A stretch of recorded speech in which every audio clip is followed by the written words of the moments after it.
નમસ્કાર દર્શક મિત્રો, DD10 ન્યૂઝમાં આપનું હાર્દિક સ્વાગત છે। હું છું બોની પ્રિન્સ અને હવે જોઈએ આજના મુખ્ય સમાચાર। મોડાસામાં E20 પેટ્રોલ અને ખાંડના વધતા ભાવના મુદ્દે આમ આદમી પાર્ટી દ્વારા વિરોધ પ્રદર્શન કરવામાં આવ્યું હતું। મોડાસા બસ સ્ટેન્ડ પાસે યોજાયેલા આ વિરોધ પ્રદર્શનમાં આપના પદાધિકારીઓ અને કાર્યકરોએ ઉપસ્થિત રહી E20 પેટ્રોલની નીતિ સામે વિરોધ નોંધાવ્યો હતો।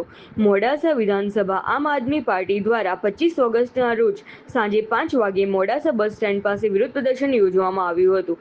વિરોધ પ્રદર્શન દરમિયાન E20 પેટ્રોલ માટે શેરડીના વધતા ઉપયોગ અને તેના કારણે ખાંડના વધતા ભાવનો મુદ્દો મુખ્યત્વે ઉઠાવવામાં આવ્યો હતો।